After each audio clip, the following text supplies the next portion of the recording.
அலைக்கும் ஃப்ரெண்ட்ஸ். இன்னைக்கு ஃப்ரைடே. நேற்று எங்கள் மாமி வீட்டுக்கு சும்மா போயிருந்தேன். அவங்க வந்து தொண்டியிலேருந்து கருவாடு அன்றைக்கி வாங்கிட்டு வந்திருந்தாங்க.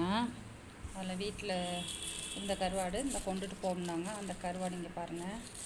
இன்றைக்கி சூப்பராக அதில் வச்சு ஒரு கருவாட்டு குழம்பு வைக்கலாம் அப்படின்ட்டு. அது போக இந்த மண்டரம் இருந்துச்சு. இந்த மண்டர் குழம்புல போட்டோம்னா அந்த எசன்ஸ் இறங்கி சூப்பராக இருக்கும்.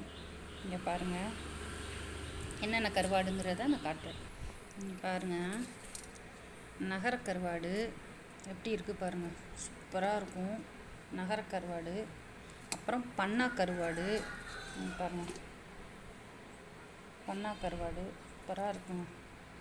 இந்த மண்டையெல்லாம் நம்ம குழம்புல போட்டுட்டு துண்டையும் நம்ம குழம்புல போட்டுக்கலாம். இன்றைக்கி கொஞ்சம் பாதி பொரிச்சிட்டு பாதி அப்படியே குழம்புல வைக்க போகிறேன். வச்சா இன்றைக்கி நாளைக்கும் அப்படியே சுண்ட சுண்ட சூப்பராக இருக்கும். இங்கே பாருங்கள், அந்த பண்ணாலே சின்னது. இது பூராவுமே இங்கே பாருங்கள், மண்டை பாருங்கள்,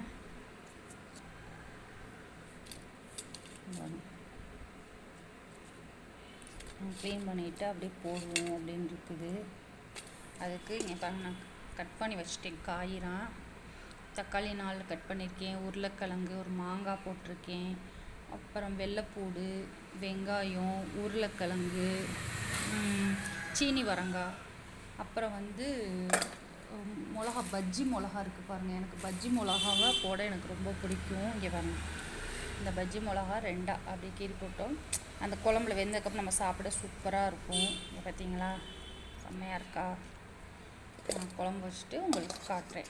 ஓகே ஃப்ரெண்ட்ஸ், இன்ஷா அல்லாஹ் நெக்ஸ்ட் வீடியோவில் பார்க்குறேன். அஸ்ஸலாமு அலைக்கும். எப்படி உட்காந்துருக்காங்க பாருங்கள்.